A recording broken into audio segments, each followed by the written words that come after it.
قول کی وجہ سے اپنے سارے غم بھول بیٹھتے ہیں اور وہ راضی ہو جاتے ہیں۔ فَقُلْ سَلَامٌ عَلَيْكُمْ، آپ ان کے لیے دعا کیجئے نا، آپ ان کو سلام کہا کریں۔ جب پیغمبر علیہ السلام کو حکم ہے کہ صحابہ کو سلام کہیں اور ان کے لیے دعا کریں، تو ہمارے لیے کیا حکم ہوگا؟ اگر ہم میں سے کوئی آدمی اب ان کے لیے زبان درازی کرے، تبرہ کرے، زبان غلط کھولے، اس آدمی کا حشر کیا ہوگا؟ اللہ رب العزت کو وہ صحابہ اور ان کا ایمان کتنا پسند آیا ہوگا کہ اپنے پیغمبر علیہ السلام کو وحی کر کے کہا کہ جب صحابہ آپ کے پاس آئیں تو آپ نے ان کو سلام کہنا ہے اور ان کو بتا دو، کتب ربکم علی نفسہ الرحمہ، تمہارے رب نے اپنے اوپر رحمت کرنا فرض کر دیا ہے۔ اور ان کو یہ بھی بتا دو، انہو من عمل منکم سوءا بجہالہ، اگر کسی سے نادانی کی وجہ سے کوئی غلطی ہو جائے گی، ثم تاب من بعدہ واصلح، پھر اس کے بعد توبہ کر کے اصلاح کر لے گا، فانہ غفور الرحیم، تو اللہ تو غفور الرحیم ہے۔ یہ آیت بھی بتاتی ہے اللہ رب العزت کو نبی کریم صلی اللہ علیہ وسلم کے صحابہ کے ساتھ بے پناہ محبت تھی۔ اور بھی بہت ساری آیات قرآن مجید کی ہیں، میں صرف ایک آیت سنا کر باقی احادیث کی طرف اپنا معاملہ لے کر چلتے ہیں۔ ایک صرف آخری آیت، ویسے تو لوگوں نے اور علماء نے اور میں نے خود ایک دن پڑھی 100 سے زیادہ آیات ہم نے اکٹھی کی ہیں جو صحابہ رضوان اللہ علیہ مجمعین کی شان کے حوالے سے، مقام کے حوالے سے۔ تو میں ایک آخری آیت آپ کے سامنے رکھنا چاہتا ہوں، سورت التوبہ ہے اور آیت نمبر 100 ہے۔ قرآن مجید فرقان حمید میں 114 صورتیں ہیں، ان میں سے جو 113 نمبر پہ نازل ہونے والی ہے اس کا نام سورت توبہ ہے۔ اور یہ سورت کب نازل ہونی شروع ہوئی؟ نبی کریم صلی اللہ علیہ وسلم کی نبوت کے 22ویں سال اور ہجرت کے 9ویں سال اس کا آغاز ہوا۔ آپ سمجھیں کہ نبی کریم صلی اللہ علیہ وسلم جب مدینہ طیبہ میں آئے تو آپ 10 سال رہے، دوسرے سال میں غزوہ بدر ہوا، تیسرے سال میں غزوہ احد ہوا، 5ویں سال میں خندق ہوا، 6ٹھے سال میں آپ نے خیبر کی جنگ لڑی اور 7ویں میں عمرۃ القضاء کیا، 8ویں سال میں آپ نے حجت و مکہ فتح کیا، 8ویں سال رمضان میں مکہ فتح کیا اور اس سال کسی نے حج نہیں کیا۔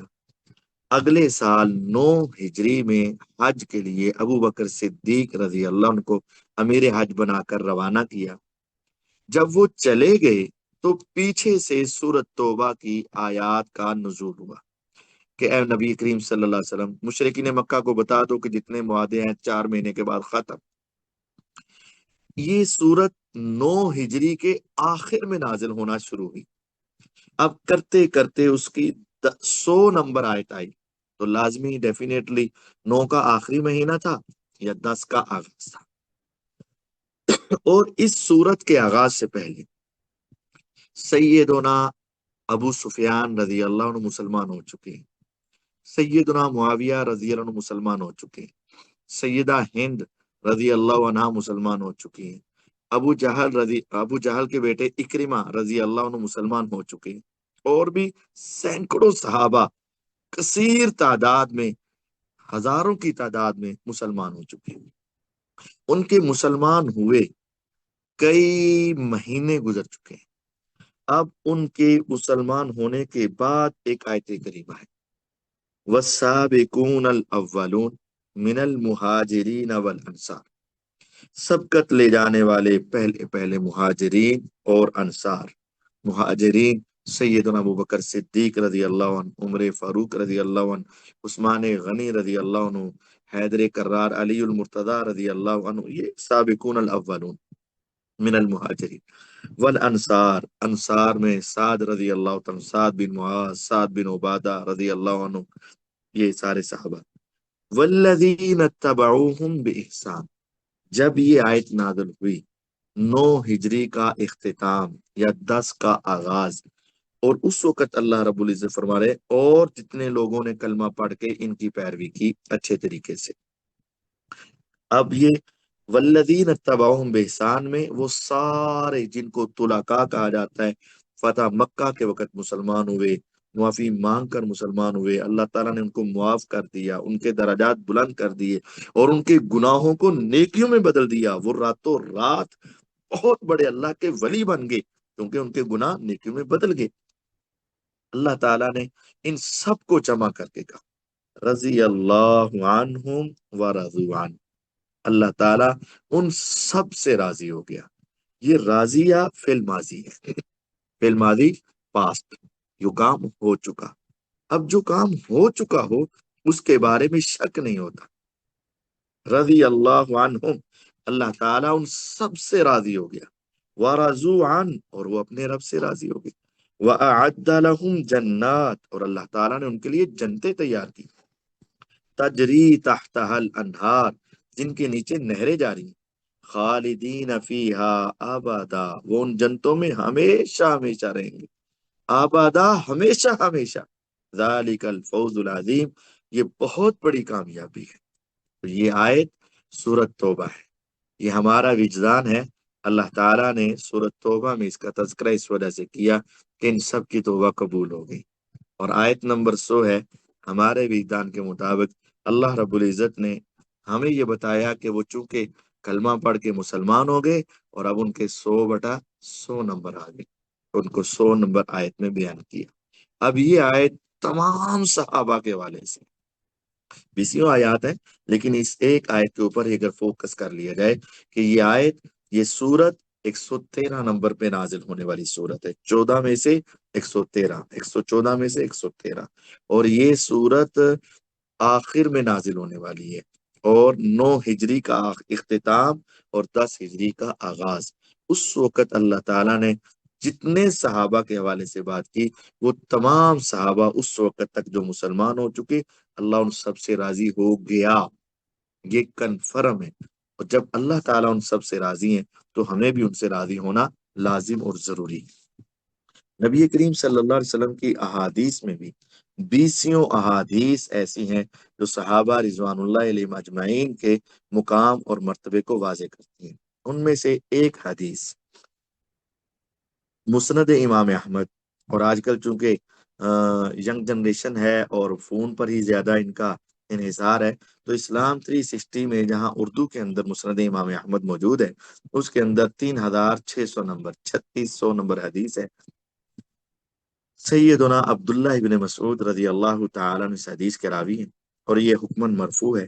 ان اللہ تعالی نظر فی قلوب العباد، اللہ رب العزت نے انسانیت کے دلوں کے اندر دیکھا۔ ان اللہ تعالی ناظر، اللہ تعالیٰ نے دیکھا، دیکھنے والی ذات کون؟ اللہ تعالیٰ۔ کہاں دیکھا؟ فی قلوب العباد، فی کا معنی میں، فی قلوب العباد، پوری انسانیت کے دلوں کے اندر اللہ رب العزت نے دیکھا۔ فوجد قلب محمد صلی اللہ علیہ وسلم خیر قلوب العباد، تو اللہ رب العزت نے دیکھا پوری انسانیت، انبیاء، اولیاء، شہداء، صلحاء، اتقیاء، پوری انسانیت کے دلوں میں جو سب سے اعلیٰ دل تھا نا، فوجد قلب محمد صلی اللہ علیہ وسلم خیر قلوب العباد، پوری انسانیت کے دلوں میں سب سے بہترین دل محمد صلی اللہ علیہ وسلم کا۔ فاصطفاہ لنفسہ وابتعثہ برسالتہ، اللہ تعالیٰ نے ان کو چن لیا۔ فاصطفیٰ، اس اللہ نے چنا، فاصطفیٰ اس نے چناؤ کیا، انتخاب کر لیا۔ مصطفیٰ جس کا انتخاب کیا گیا، فاصطفیٰ اللہ ہے، اور مصطفیٰ محمد صلی اللہ علیہ وسلم۔ فاصطفاہ لنفسی، اللہ تعالیٰ نے اپنے لیے ان کو چن لیا، فرمایا یہ تو میرے آخری نبی ہوئے۔ وابتعثہ برسالتہ، اپنی رسالت کے لیے چن لیا۔ اب سارے نبیوں میں سے سب سے اعلیٰ محمد صلی اللہ علیہ وسلم۔ ثم نظر فی قلوب العباد، اللہ تعالیٰ نے پھر دیکھا پوری امتوں کے دلوں میں۔ نبی تو انبیاء میں سے ہو گئے، اب امتیوں میں پوری انسانیت، قیامت تک کے جتنے امتی ہیں، آدم علیہ السلام سے لے کر قیامت تک جتنی امتیں ہیں، پوری امتوں میں اللہ تعالیٰ نے دیکھا۔ ثم نظر فی قلوب العباد، پھر اللہ تعالیٰ نے انسانیت کے دلوں میں دیکھا، بعد قلب محمد صلی اللہ علیہ وسلم، محمد صلی اللہ علیہ وسلم کے دل کے بعد، فوجد قلوب اصحابہ خیر قلوب العباد، تو اللہ تعالیٰ نے حضور کے صحابہ کے دلوں کو دیکھا، وہ پوری انسانیت کے دلوں میں سب سے بہتر تھے. تمہارے دل بہت اچھے ہوں گے، اولیاء کے دل بہت اچھے ہوں گے، بہت بہت نیک اس دنیا میں ہوں گے، لیکن یہ حدیث ہے پوری انسانیت کے دلوں میں جو سب سے اعلیٰ دل تھا وہ جناب محمد صلی اللہ علیہ وسلم کا. اور پھر انبیاء کے بعد پوری امتوں میں جو سب سے اعلیٰ دل تھے وہ صحابہ کے دل. فواجدہ قلوب اصحابہ خیر قلوب العباد. اللہ تعالیٰ نے پایا کہ آپ کے صحابہ کے دل ساری انسانیت سے بہتر. فجعلہم وزراء نبی، تو اللہ تعالیٰ نے ان کو اپنے نبی کے وزیر اور ساتھی بنا دی. اب یہاں دو باتیں قابل غور.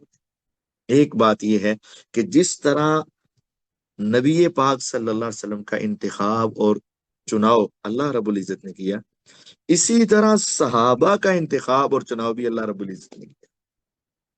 اور دوسری بات یہ ہے اللہ رب العزت نے ساری انسانیت کے دلوں میں دیکھا، اور ان دلوں کو جو صاف اور پاک پایا، جو سب سے صاف اور پاک دل تھے وہ صحابہ کے تھے. اب کوئی شخص اگر کہے کہ ان کے دل میں دنیا کا لالچ تھا، ان کے دل میں عہدے کا لالچ تھا، ان کے دل میں بادشاہت کا لالچ تھا، ان کے دل میں خلافت کا لالچ تھا، تو یہ جھوٹ بولتا ہے، یہ غلط کہتا ہے. اللہ تعالیٰ کو غلطی نہیں لگ سکتی. لا یضل ربی ولا ینسا، میرا رب غلط نہیں ہو سکتا.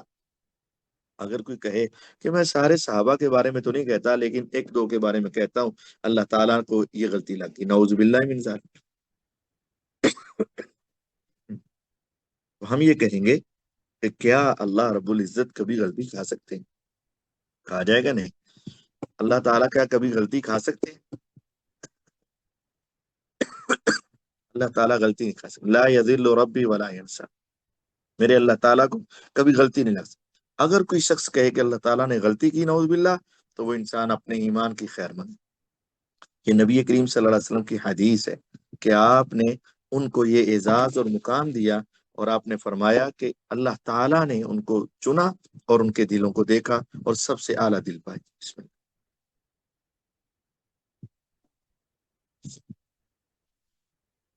نبی کریم صلی اللہ علیہ وسلم کی ایک حدیث ہے، اذا ذکر اصحابی فامسکوا، جب میرے صحابہ کا ذکر کیا جائے نا تو تم رک جایا کرو، رک جایا کرو. ان کے بارے میں زبان درازی نہ کیا کرو، ان کے بارے میں اپنی زبانوں کو روک کے رکھو، ان کے بارے میں غلط باتیں منسوب نہ کرو اور اپنی زبانوں کو ان کے بارے میں روکو. اور دوسری حدیث ہے کہ روکنا کیوں ہے، کیوں روکنا ہے؟ تو صحابہ رضوان اللہ علیہم اجمعین کا آپس میں اختلاف ہو گیا. ایک صحابی خالد بن ولید رضی اللہ عنہ اور ایک عبد الرحمن بن عوف رضی اللہ عنہ. اور اختلاف کیا ہوا؟ خالد بن ولید رضی اللہ تعالی عنہ نے یہ کہہ دیا، یہ مسند احمد میں تفصیل موجود ہے، کہ تم ہم سے پہلے مسلمان ہو گئے ہو تو پھر کیا ہوا؟ تم اپنے آپ پر فخر نہ کرو، اتراؤ نہیں. اگر تم پہلے مسلمان ہو گئے تو کیا ہوا؟ یعنی اس طرح کی بات. خالد بن ولید رضی اللہ تعالیٰ عنہ جو سیف من سیوف اللہ، اللہ کی تلواروں میں سے ایک تلوار ہے، جن کو آپ نے اللہ کی تلوار کہا ہے، جنہوں نے مارکہ موتا کے اندر علم تھاما اور اس وقت کی رومی قوم سے مسلمانوں کو بچایا. وہ کون تھے؟ سیف من سیوف اللہ، خالد بن ولید رضی اللہ عنہ. انہوں نے عبد الرحمن بن عوف رضی اللہ عنہ سے یہ بات کہہ دی کہ تم فخر نہ کرو، تم اتراؤ نہیں، تم نے اگر پہلے کلمہ پڑھ لیا تو پھر کیا ہوا؟ اس طرح کی بات کی.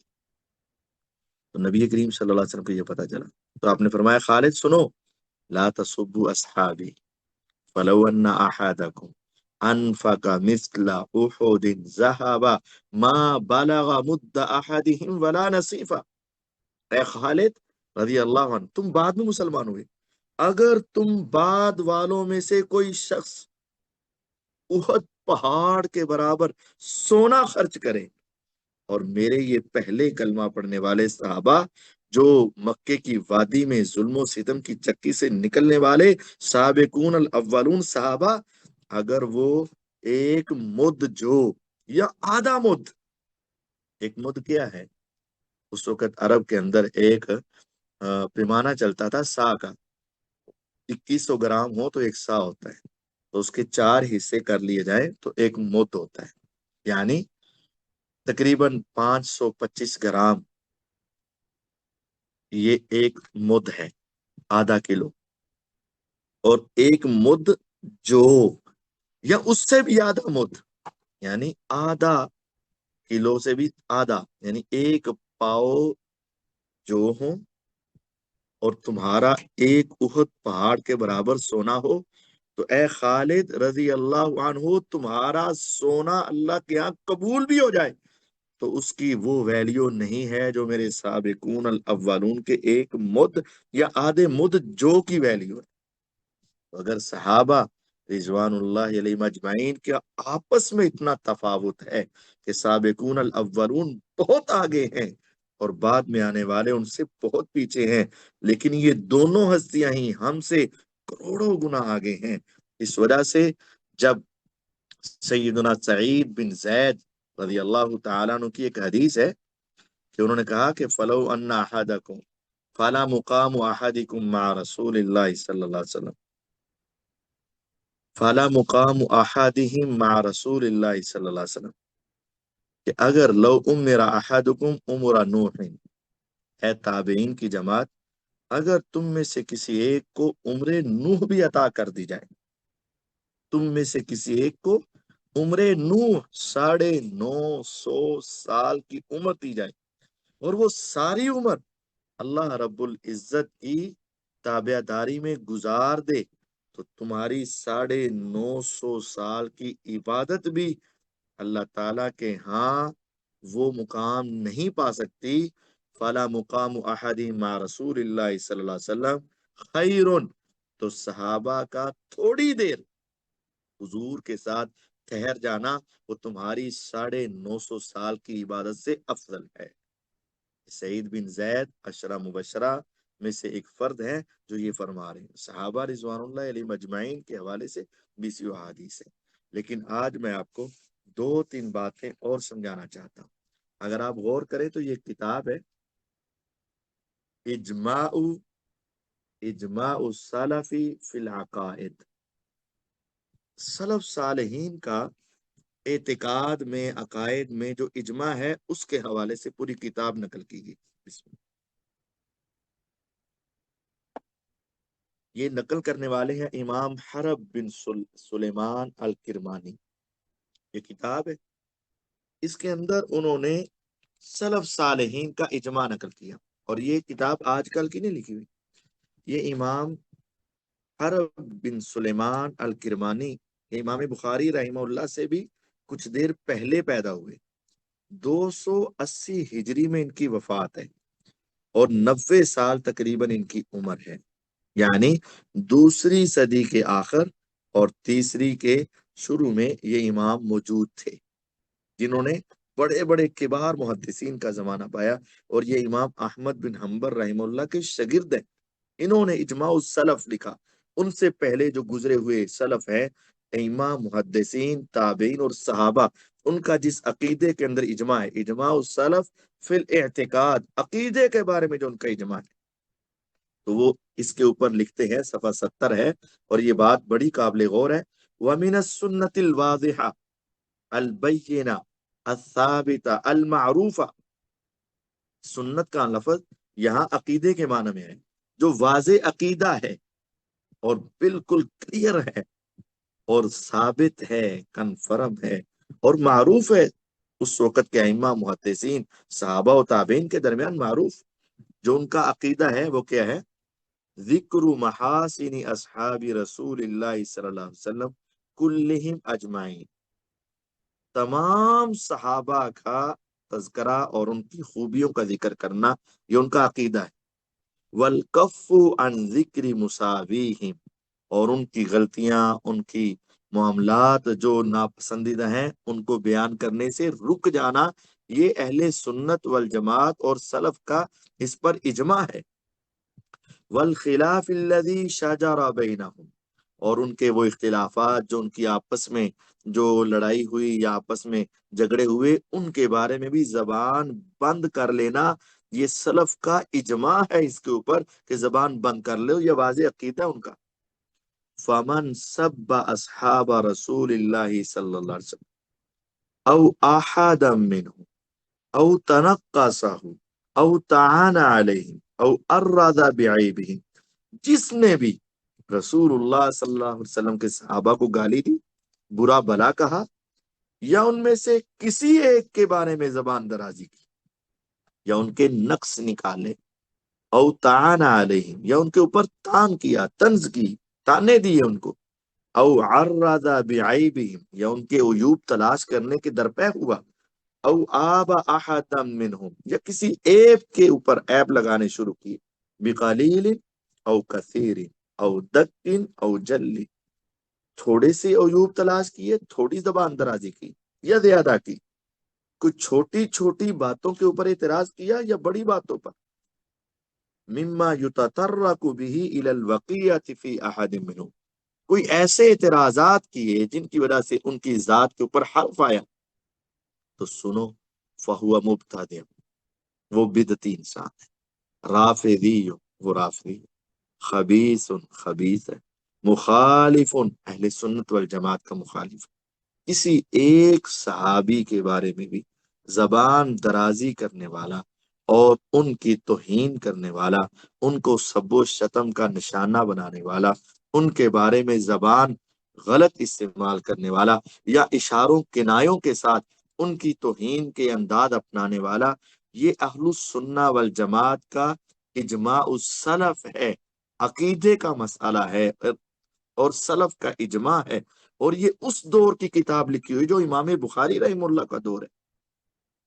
امام بخاری رحمہ اللہ 194 ہجری میں پیدا ہوئے اور یہ 190 ہجری میں پیدا ہوئے، اور وہ لکھتے ہیں کہ سلف کا اجماع اور ان کا عقیدہ کیا ہے، فہو مبتدع، رافضی، خبیث، مخالف، لا قبل اللہ صرفہ ولا عدلہ، اللہ اس کی نہ کوئی نفلی عبادت قبول کرے گا، نہ اس کی کوئی فرضی عبادت قبول کرے گا، بل حبہم سنہ، بلکہ حقیقت تو یہ ہے، صحابہ کی محبت یہ ہمارا عقیدہ ہے، والدعاء لہم قربا، اور ان کے حق میں دعائیں کرنا اللہ کی قربت کا ذریعہ ہے، والاقتداء بہم وسیلہ، اور ان کی پیروی کرنا نجات کا وسیلہ ہے، والاخذ بآثارہم فضیلہ، اور ان کے نقش قدم پر چلنا یہ فضیلت کا باعث ہے۔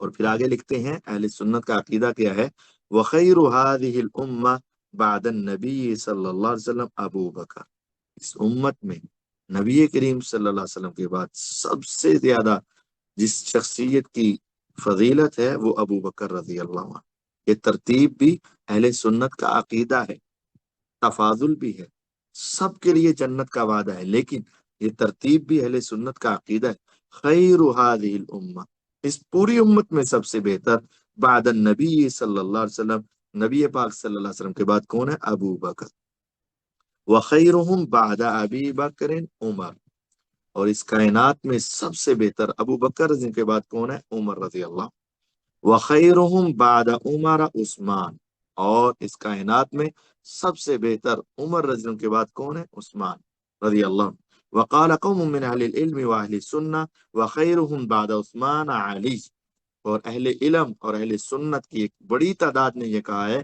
کہ عثمان رضی اللہ عنہ کے بعد کون ہے، علی رضی اللہ عنہ، ووقف قوم علی عثمان، اور ایک قوم کچھ افراد حضرت عثمان کے اوپر رضی اللہ عنہ کے اوپر آ کر یہ تفاضل بند کر دیتے، وہم خلفاء راشدون مہدیون، یہ تمام خلفاء راشدین ہیں، ہدایت یافتہ ہیں، اور یہ چاروں کے بعد ثم اصحاب محمد صلی اللہ علیہ وسلم بعد هؤلاء الاربع خیر الناس، ان چاروں کے بعد پھر تمام صحابہ اس پوری کائنات میں سب سے افضل ہیں انبیاء کے بعد، لا يجوز لأحد ان يذكر شيئا من مساوئهم، کسی کے لائق ہی نہیں ہے کہ وہ کسی ایک کی غلطیوں کا ذکر کرے، ولا يطعن على احد منهم بعیب، اور کسی کے لائق نہیں ہے کہ ان میں سے کسی ایک کا بھی عیب بیان کرنے کی کوشش کرے، ولا بنقص، اور ان کا نقص بیان کرنے کی کوشش کرے، ولا بقیت، اور ان کے بارے میں کوئی زبان درازی کرے، ایسا نہیں،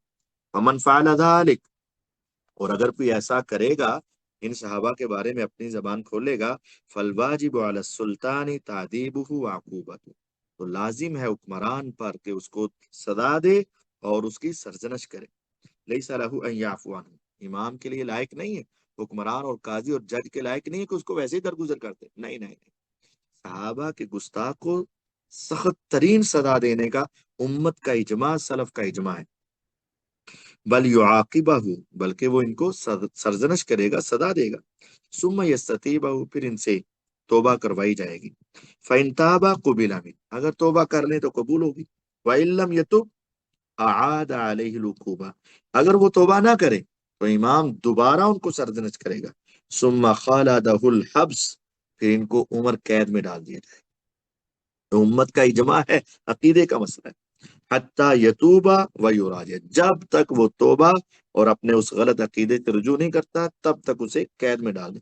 فہذا السنۃ فی اصحاب محمد صلی اللہ علیہ وسلم، یہ ہے عقیدہ اصحاب محمد صلی اللہ علیہ وسلم کے بارے میں۔ امت کا اجماع ہے، قرآن و حدیث کے بے شمار دلائل ہیں، امت کے اقوال ہیں، اللہ تعالیٰ نے ان کے تذکرے کیے، نبی صلی اللہ علیہ وسلم نے ان کے لیے امت کو حکم دیا، اکرمو اصحابی، میرے صحابہ کی عزت کرو۔ اور امت کا اس کے بارے میں اجماع ہے، جو ان کی توہین کرے وہ قابل سرزنش ہے، اور وہ اگر توبہ نہ کرے تو اسے سخت ترین سزا دی جائے گی۔ اور جو ان کے بارے میں زبان کھولے وہ رافضی ہے، مبتدعون، خارج عن السنہ ہے۔